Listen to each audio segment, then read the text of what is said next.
अल्हम्दुलिल्लाहि रब्बिल आलमीन वस्सलातु वस्सलामु अला हबीबिही सय्यिदिल मुरसलीन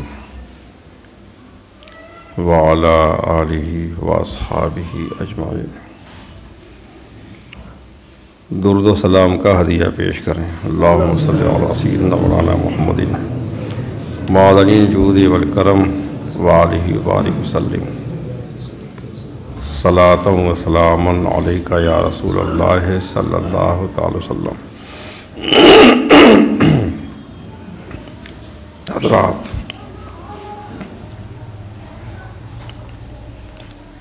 शादी के बाद जो हालात आमतौर से पेश आते हैं और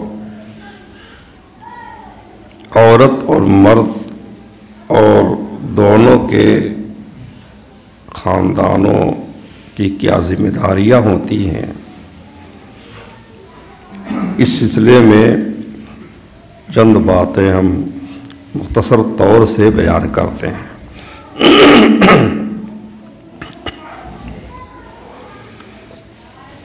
इसमें से चंद बातें तो खैरुल अज़किया हज़रत अल्लामा मोहम्मद अहमद मिसबाही साहब दामत बरकातहुम की किताब शादी और आदाब ज़िंदगी से ली हैं और बाकी और किताबों से। पहली बात जो अर्ज़ करनी है ये है कि उमूमन ऐसा होता है, आम तौर से ऐसा होता है कि लड़की ने अपने माँ बाप के घर को जन्नते दवाम समझकर ज़िंदगी गुजारी। माँ बाप के घर में हर तरह का ऐशो आराम रहा, उसको जन्नते दवाम समझकर ज़िंदगी गुजारी। एक अजनबी माहौल में जाने का तसव्वुर तो किया, इतना तो तसव्वुर रहा कि एक दिन शादी होगी, एक अजनबी माहौल में जाएगी, मगर वहाँ जाने के बाद क्या दुश्वारियाँ पेश आएंगी और उसकी ज़िम्मेदारियाँ क्या होंगी, इन बातों से ना आशना रह गई। इसलिए वहाँ ज़िंदगी बसर करने की कोई तैयारी ही नहीं की। अब जब शादी हुई, शादी के बाद उसने शौहर के घर में कदम रखा तो यहाँ दुनिया ही दूसरी है, शौहर से वास्ता है और सिर्फ शौहर से वास्ता नहीं है, उसके माँ बाप भाई बहनों वगैरह पूरे कुंबे के साथ निभाह करना है। उसे तो ये भी पता नहीं है कि शौहर के साथ रहने के आदाब क्या हैं, फ़राइज़ क्या हैं और इस राह की दुश्वारियाँ क्या हैं और उनकी तदबीरें क्या हैं, और फिर पूरे ख़ानदान के साथ निबाह क्या जाने वो। तो ये कमी माँ बाप की होती है, बिलखुसूस माँ की कमी, क्योंकि माँ की गोद ही दरसगाह होती है। तो पहले ही से ज़हरी तौर पे बच्ची को तैयार कर देना चाहिए कि तुम्हें हमेशा यहाँ नहीं रहना है, यहाँ तो माँ बाप की शफ़क़तें हैं, भाई बहन का प्यार है, तमाम गलतियाँ होती हैं, नज़रअंदाज कर दिया जाता है। लेकिन अजनबी माहौल में जाना है, वहाँ हर हर कदम पे नज़र रखी जाएगी, हर हर काम देखा जाएगा। तो शौहर के साथ रहने की क्या ज़िम्मेदारियाँ हैं, उसके माँ बाप के साथ क्या सलूक होना चाहिए, भाई बहनों के साथ क्या सलूक होना चाहिए, ये सारी तालीमात बच्ची को शादी से पहले दे देनी चाहिए। दूसरी बात यह अर्ज़ करनी है, उसमें लिखा कि दूसरी तरफ शौहर का ख़ानदान ये तसव्वुर लिए बैठा है कि दुल्हन हर लिहाज से तरबियत याफ्ता और कामिल मुकम्मल होगी। यह समझे बैठा है कि जो दुल्हन आएगी वो हर एतबार से तरबियत याफ्ता होगी, मुकम्मल होगी, कामिल होगी, ऐसी बाकमाल होगी कि उससे गलती का सुदूर ही नहीं होगा, कोई गलती उससे नहीं होगी, गोया वो इंसान नहीं कोई फरिश्ता होगी। अब उसके बाद जब वो लड़की आई तो अब हर अदा पर कड़ी नज़र होती है, जहाँ कोई गलती होती है तेवर बदल जाते हैं, कोई बात नामुनासिब मालूम होती है तो समझाना चाहिए, बताना चाहिए, लेकिन समझाना बताना तो क्या माना, शिकवा और शिकायत का बाज़ार गर्म हो जाता है। ये ख्याल नहीं कि हमारी बेटी की तरह ये भी एक इंसान ही है, इसमें खूबियाँ भी होंगी, खामियाँ भी होंगी, और ये भी लिहाज नहीं करते कि ये उम्र में हमसे कम है, अक्ल में हमसे कम है, तजर्बे में हमसे बहुत कम है। इसे कदम कदम पर हमारी तालीम की ज़रूरत है, समझाने की ज़रूरत है, इसकी इस्लाह की ज़रूरत है, तरबियत की ज़रूरत है। और ये दर्द और एहसास भी नहीं करते कि ये बच्ची माँ की ममता छोड़ कर आई है, बाप की शफ़क़त छोड़ कर आई है, भाइयों की इनायत छोड़ कर आई है, बहनों की मोहब्बत छोड़ कर आई है, सबकी आगोश तरबियत से एक बारगी जुदा होकर हमारे घर में आई है। इसका दिल तो वैसे ही जुदाई से ज़ख्मी है, घायल है। इसके ज़ख्मी दिल को मोहब्बत और मुरुव्वत और शफ़क़त का मरहम रखना चाहिए, न कि तनकीद करनी चाहिए, तनकीस करनी चाहिए और ताना और तशनी का नस्तर लगाना चाहिए।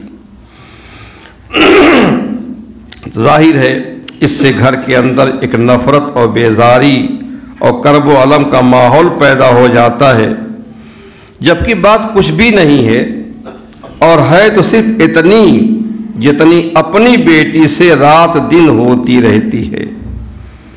तो यहाँ लड़का जो दूल्हा है उसके माँ बाप को समझाने की ज़रूरत है, इस्लाह की ज़रूरत है। जो बच्ची आ रही है कोई फरिश्ता नहीं है, जैसे तुम्हारी बेटी है उससे गलतियाँ होती हैं, उससे आने वाली दुल्हन से भी गलतियाँ होंगी, वो भी एक इंसान ही है। और अपनी बेटी से ज़्यादा उसको प्यार देने की ज़रूरत है, क्योंकि अपने माँ बाप का प्यार छोड़ करके आ रही है वो, ताकि उसका दिल इस घर में लग जाए, सबसे मानूस हो जाए। तीसरी बात, शौहर की माँ के लिए अपनी बहू से नफ़रत गुज़रते वक्त के साथ और तेज़ हो जाती है। जब वो देखती है, दिल तो छोटा होता है, बड़ा तो होता नहीं है, जब वो देखती है कि मेरे प्यारे बेटे के दिल में मुझसे ज़्यादा इस लड़की की मोहब्बत और अहमियत ने जगह बना ली है, तो उसे ये एहसास होने लगता है इस लड़की ने मेरे घर में आकर मेरे बेटे को मुझसे दूर कर दिया है। अब वो बहू को बिल्कुल दुश्मन और हरीफ की हैसियत से देखती है।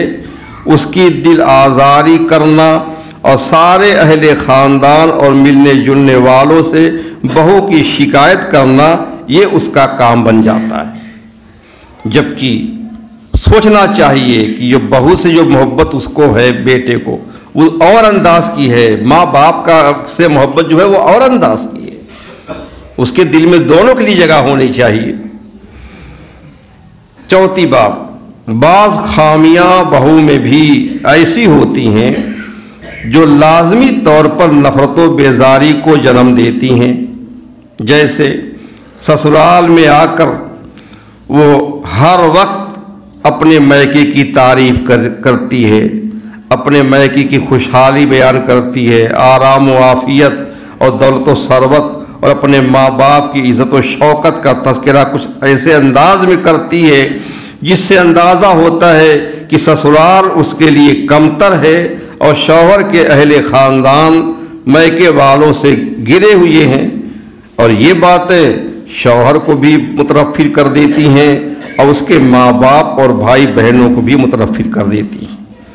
इसलिए बच्ची को ये भी समझाना चाहिए कि मैके की तारीफ़ करो, लेकिन ऐसे अंदाज से मत कभी करना कि शौहर की तौहीन जिससे मालूम हो, शौहर की उसमें शौहर के घर वालों की इहानत समझ में आए। और कभी शौहर की नाअहली भी फितने का सबब होती है, वो अगर वाकई बीवी को पाकर माँ बाप की मोहब्बत व अज़मत से गाफिल और बेपरवाह हो गया तो इससे उसके माँ बाप की दिल आज़ारी भी होती है और ये बात उनकी बेजारी का सबब भी बनती है और बीवी को मगरूर और खुदसर भी बना देती है। ऐसी सूरत में लड़के को समझाने की ज़रूरत है कि बीवी है ठीक है, उसका ख्याल करना है तुम्हें, लेकिन माँ बाप का अदब व एहतराम, उनकी इज़्ज़त, उनकी इताअत फरमाबरदारी अब भी वैसे ही वाजिब है जैसे पहले थी। ये जिम्मेदारी अब ख़त्म नहीं हो गई। और नए घर के हाल व माहौल से नाआशनाई भी बहू को बहुत सी गलतियों में मुब्तला कर देती है। उसकी काहली की आदतें भी शौहर और उसके घर वालों की बरगश्तगी का सबब बनती हैं। बेजा फरमाइश करना, आमद से ज़्यादा खर्च करने की कोशिश करना, शौहर के माँ बाप भाई बहन को छोड़कर अपने माँ बाप भाई बहन का ज़रूरत से ज़्यादा ख्याल रखना, उन पर शौहर का माल बेगर उसकी इजाज़त के खर्च करना वगैरह, ये सब बहू के अंदर कमियां हैं।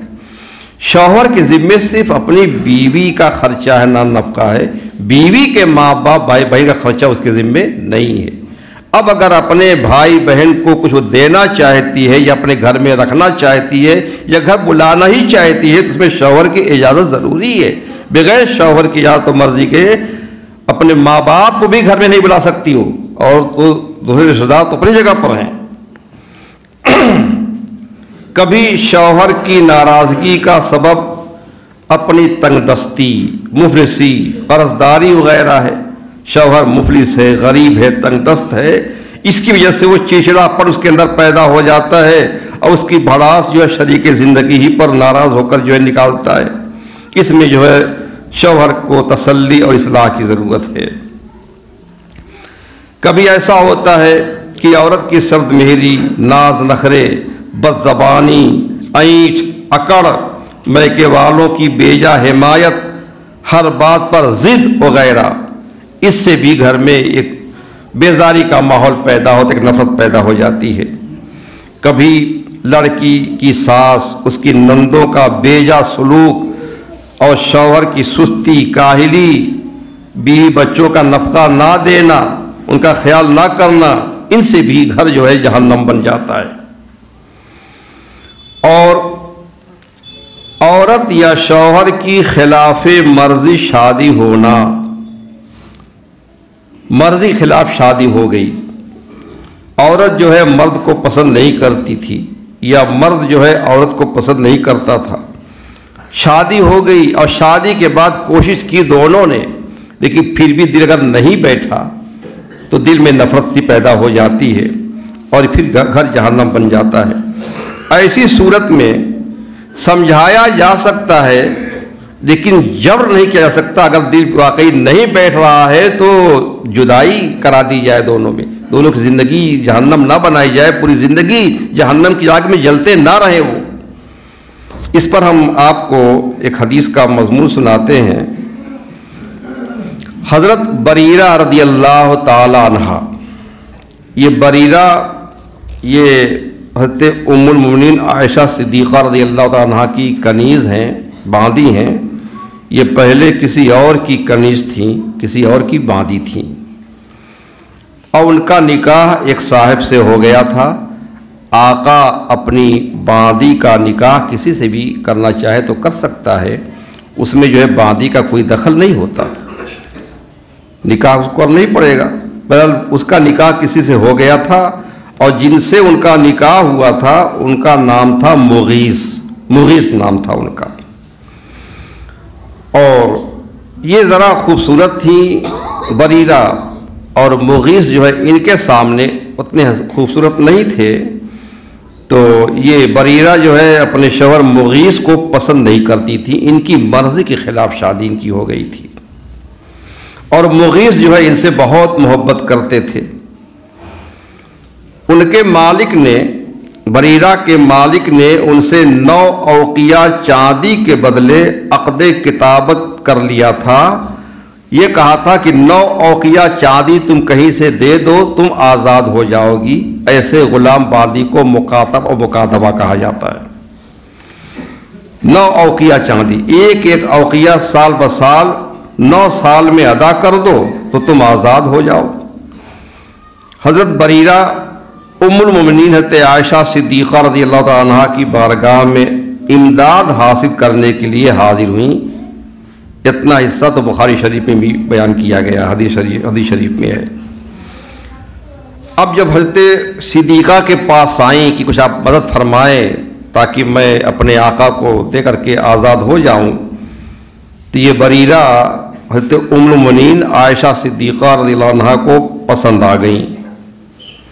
तो फरमाया कि अगर मैं एक मुश्त पूरी रकम अदा कर दूं तो तुम्हारा मालिक मेरे हाथ तुमको बेच देगा। अगर ऐसा हो जाए तो मैं तुम्हारे मालिक से तुमको खरीद लेती हूं और फिर तुम्हें आज़ाद कर देती हूं। बरीरा ने अपने मालिक से कहा, मालिक ने कहा ठीक है। और कुछ बातें हुई थी कि वेला मेरे लिए होगी, क्या होगी, आप नहीं समझेंगे इस मसले को। तो हज़रत आयशा सिद्दीक़ा ने उनको ख़रीद लिया और ख़रीद कर उनको आज़ाद कर दिया। आज़ाद हो जाने के बाद भी वो हज़रत सिद्दीक़ा का मकान छोड़ के गई नहीं। कहा कि मैं अगरचे आज़ाद हूँ लेकिन आपकी खिदमत में ज़िंदगी गुजार दूँगी, रहती थी वहीं। जब हज़रत बरीरा आज़ाद हो गई तो उनको इख्तियार दिया गया कि वो मुगीस के निकाह में बरकरार रहें या अलहदा हो जाएं। इसको कहते हैं ख़ियार इत्क़। आका ने बांदी का निकाह कहीं कर दिया, अब वो बांदी आज़ाद हो गई तो आज़ाद होने के बाद उसको इख्तियार रहता है कुछ निकाह में बाकी रहे, चाहे तो उस निकाह को ख़त्म कर दे, इख्तियार होता है। जैसे ख़ियार बुलूग़, नाबालिग बच्ची का निकाह उसके माँ बाप कहीं कर दें, बालिग हो जाने के बाद उसको इख्तियार रहेगा कि नाबालिगी के ज़माने में जो निकाह हुआ था मेरा, उसको बरकरार रखे या उसको फस कर दे, ख़त्म कर दे। तो ऐसे ही इनको इख्तियार दिया गया कि मुगीस के निकाह में बरकरार रहें या ख़त्म कर दें, अलहदा हो जाएं। चूँकि पहले से वो पसंद करती नहीं थी, उन्होंने अलहदा होने को इख्तियार किया कि मैं उनके साथ नहीं रहूँगी, मैं अलहदा रहूँगी। अब ये अलहदा हो गई। उनके शौहर का ये हाल था कि वो बरीरा के पीछे पीछे गलियों में रोते हुए चलते थे। इतना रोते थे कि उनकी दाढ़ी आंसुओं से तर हो जाती थी। हुजूर अक़दस सय्यद आलम सल्लल्लाहु अलैहि वसल्लम ने एक दिन हज़रत अब्बास रज़ियल्लाहु तआला अन्हु से कहा कि देखिए बरीरा के शौहर को बरीरा से कितनी मोहब्बत है और बरीरा को कितनी नफ़रत है। हज़रत अब्बास ने फरमाइश की कि हुजूर आप बरीरा को समझा दें कि वो रजात कर ले और मुगीस के साथ रहे। तो आपने हज़रत बरीरा से फरमाया कि रजात कर लो, मुगीस तुम्हारे लिए बहुत परेशान रहता है, रजात कर लो, उसके साथ रहो। तो बरीरा ने कहा, हुजूर से पूछा कि या रसूलल्लाह सल्लल्लाहु अलैहि वसल्लम, ये आपका हुक्म है या आप उनके लिए सिफारिश फरमा रहे हैं, या आप हुक्म दे रहे हैं या उनके लिए सिफारिश फरमा रहे हैं। आपने फरमाया कि तुम्हारी ज़िंदगी का मामला है, इसलिए मैं तुम्हें हुक्म नहीं दे सकता, हुक्म नहीं दे रहा हूँ, सिफारिश कर रहा हूँ। वो परेशान है बेचारा, सिफारिश कर रहा हूँ। तो बरीरा ने कहा, या रसूलल्लाह माफ़ फरमाए, ये मुझसे नहीं होगा, मैं उनके साथ नहीं रह पाऊँगी और फिर जब दिल नहीं बैठेगा तो उनकी खिदमत कैसे करूँगी, उनकी ताक़त कैसे करूँगी आखिर में। अब उसके बाद जो है अलहदगी हो गई।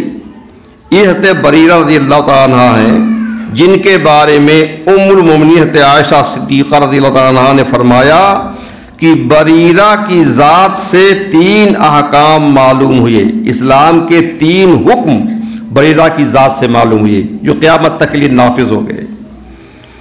वो 3 अहकाम क्या कि वो आज़ाद हुई तो उन्हें इख्तियार दिया गया। अब ये कानून बन गया कि अगर जो है आका ने बांदी की शादी कर दी है और बांदी आज़ाद हो गई तो आज़ाद होने के बाद उसको इख्तियार रहेगा, चाहे तो उस निकाह में बाकी रहे, उस निकाह को बाकी रखे या अलग अलग हो जाए। और एक मसला और मालूम हुआ कि हुजूर ने फरमाया कि वेला सिर्फ उसके लिए है जो आज़ाद करे।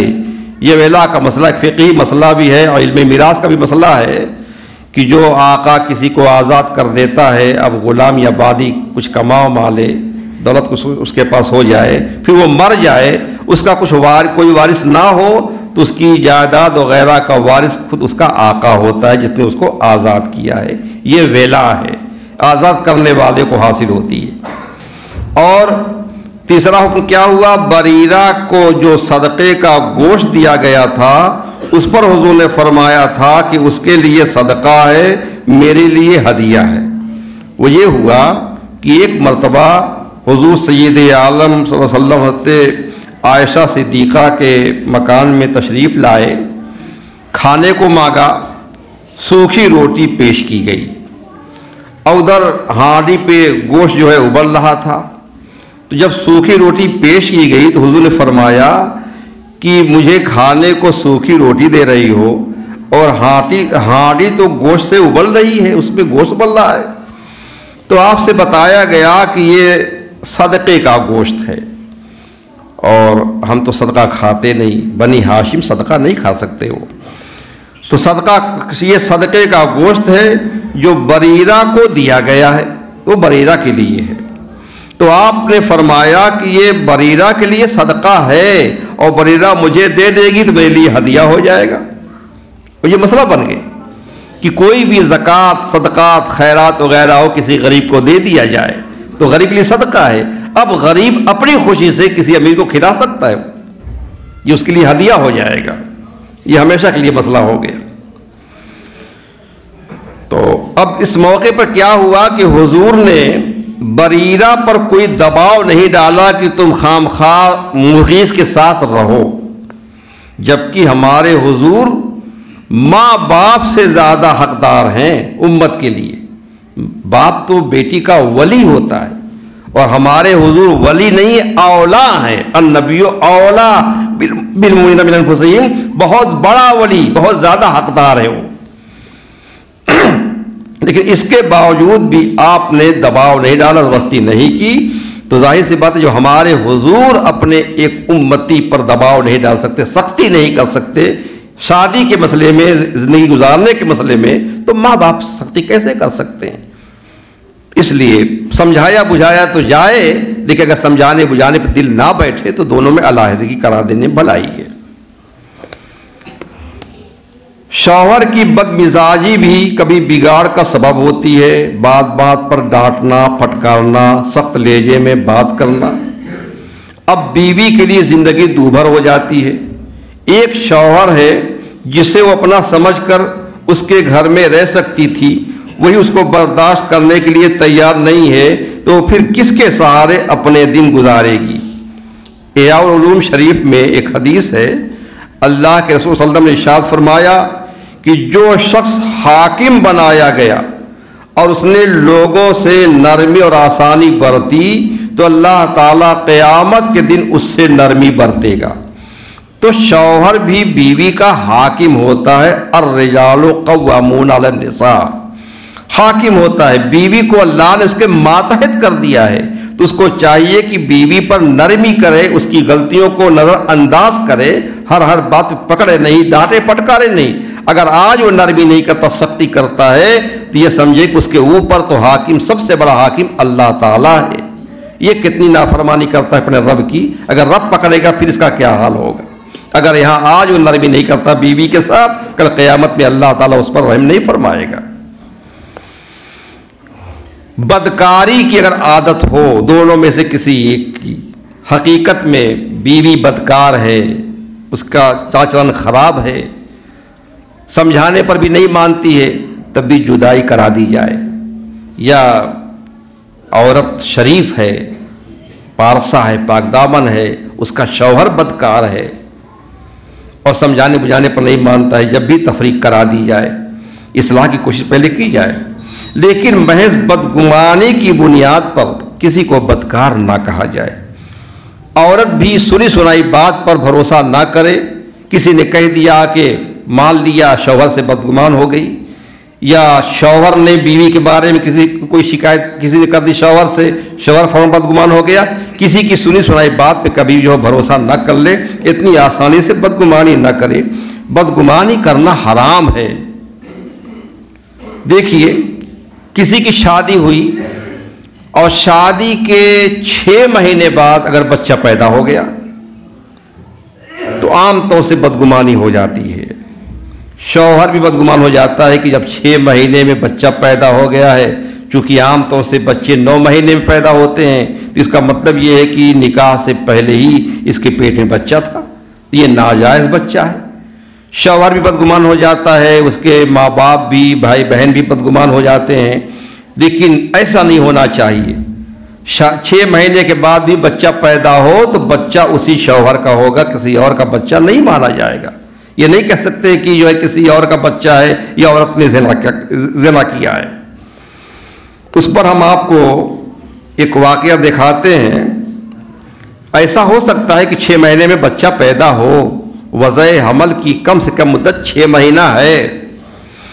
हज़रत अमीरुल मोमिनीन उस्मान गनी रज़ियल्लाहु तआला अन्हु का दौरे खिलाफत है। आप दफ्तर में बैठे हुए हैं, एक शख्स आपके दफ्तर में आया, बहुत घबराया हुआ, उदास परेशान आया दफ्तर में और कहा, ए अमीरुल मोमिनीन, बहुत बड़ा हादसा हो गया। फरमाया, क्या हुआ?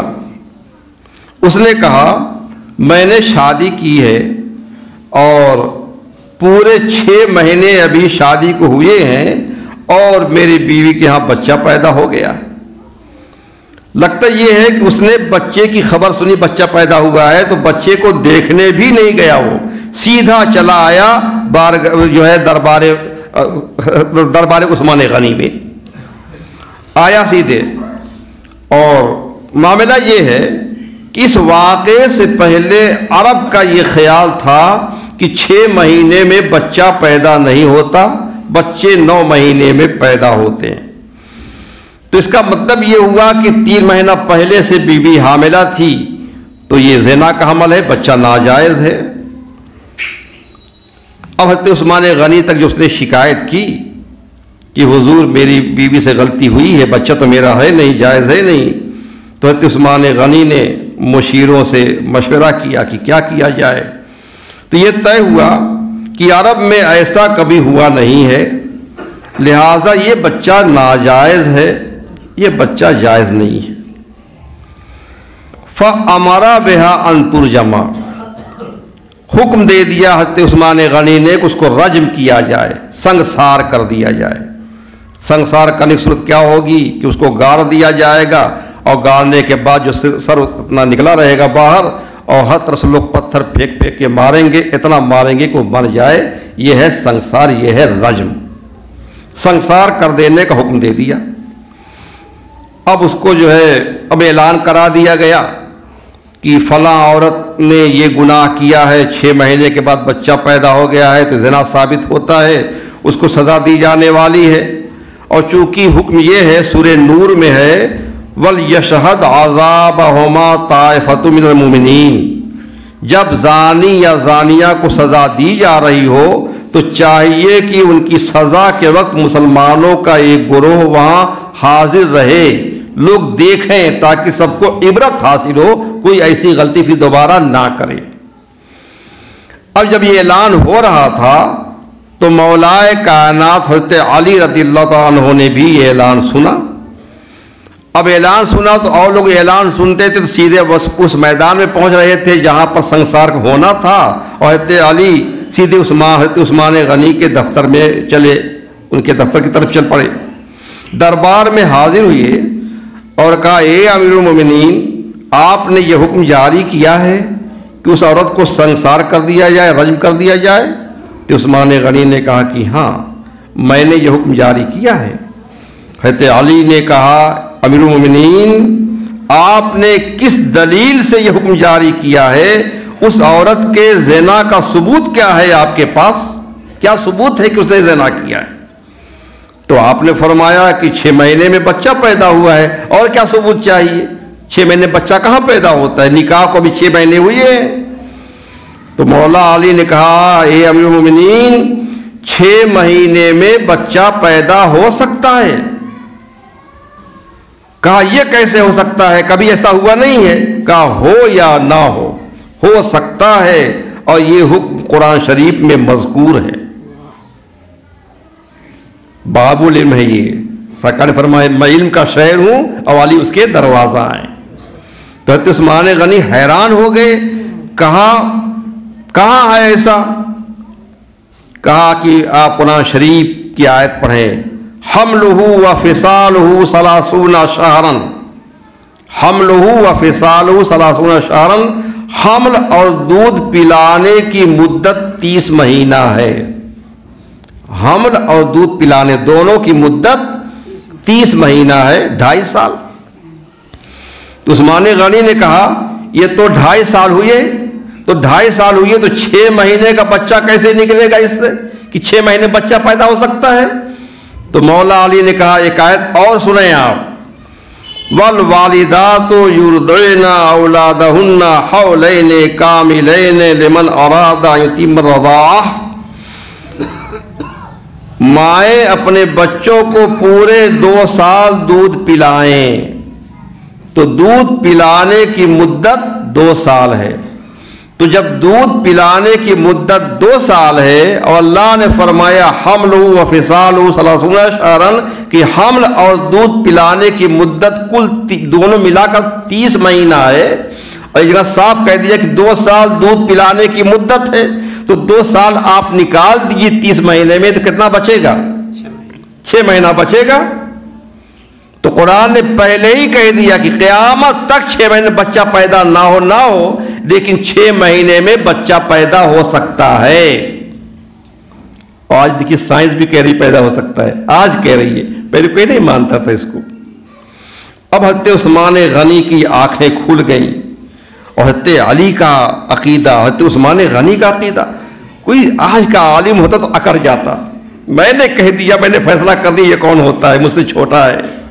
बहरहाल फिर उनका अकीदा क्या था कि 6 महीने में बच्चा ना पैदा हो, क़यामत तक ना पैदा हो, लेकिन खुदा का इरशाद सच्चा है, कुरान सच कहता है ऐसा हो सकता है। अगर 6 महीने बच्चा पैदा हो जाए तो ये बच्चा हलाल होगा, हराम नहीं होगा, जायज़ होगा, और शौहर ही की औलाद हो, किसी और की औलाद नहीं होगा। कहा ए अली तूने मेरी इस्लाह फरमा दी। फौरन उस्मान गनी ने आदमी दौड़ाए कि जाओ वो औरत संसार ना होने पाए, अगर ऐसा हो गया संसार कहीं कर दी गई तो उस्मान का क्या होगा? उस्मान ये कातिल होगा, उसका खून उस्मान की गर्दन पर होगा। उनकी चीखें निकल गईं, ज़ारो क़ितार रोने लगे। लोग पहुंचे, मौला अली भी पहुंचे उस मैदान में। अल्लाह का बहुत करम हुआ कि अभी सिर्फ गाड़ा हुआ है, अभी एक पत्थर भी उसके ऊपर नहीं पड़ा था। और उसकी बहन उससे आखिरी मुलाकात के लिए आई हुई थी, इसलिए संसार थोड़ा सा देर में किया जा रहा था कि वो मुलाकात करके चली जाए, उसके बाद ये काम किया जाए। तो वो बहन जो है मिलने के लिए आई हुई थी, और बहन रो रही थी, और वो औरत जो है जो गाड़ी हुई थी वो तो खामोश है, अल्लाह की रज़ा पर राज़ी है, और ये रो रही है। उसने अपनी रोती हुई बहन से कहा ला तबकी वला तहज़नी, ए मेरी बहन तू मत रो, तू गम ना कर। फवल्लाहि मा मसनियर रजुलो क़त्तो गैरुहु, जो है उस्मान गनी ने तो हुक्म दे दिया है कि रज्म कर दिया जाए, मगर अल्लाह गवाह है, मुझे मेरे रब की कसम है, ज़िना तो बहुत बड़ी बात है, बहुत दूर की चीज़ है, मुझे कभी किसी गैर महरम ने छुआ तक नहीं है, किसी का कभी हाथ भी मेरे हाथ से, मेरे बदन से नहीं लगा है। और उसके बाद जो ये लोग पहुंच भी गए, और उस औरत को जो है ज़मीन से निकाला गया, और फिर जो उस औरत को उस्मान गनी के दफ्तर में जो है बुलाया गया, और उसका होने वाला बच्चा भी पेश किया गया। और जब बच्चा पेश किया गया तो रवायत में यह है कि जैसे परिंदे के दो अंडे होते हैं, दोनों में कोई फर्क नहीं होता, इसी तरह वो बच्चा और इसका जो बाप है दोनों की शक्ल बिल्कुल मिलती जुलती थी। उस बाप ने फौरन जब बच्चे को गोद में लिया, कहा वल्लाह ये मेरा ही बच्चा है, मेरे ही तरह है। अल्लाह ने फैसला फरमा दिया। तो अब देखिए, आज का इंसान होता तो बदगुमानी कर लेता, लेकिन जो है महज कयास की बुनियाद पर जो है बदगुमानी नहीं की जा सकती, किसी के कहने की बुनियाद पर बदगुमानी नहीं की जा सकती। हकीकत में अगर बदकीदार है औरत या शौहर तब जुदाई कराई जाएगी। मैं सुनी सुनाई बात पर किसी को बदकीदार नहीं कहा जाएगा।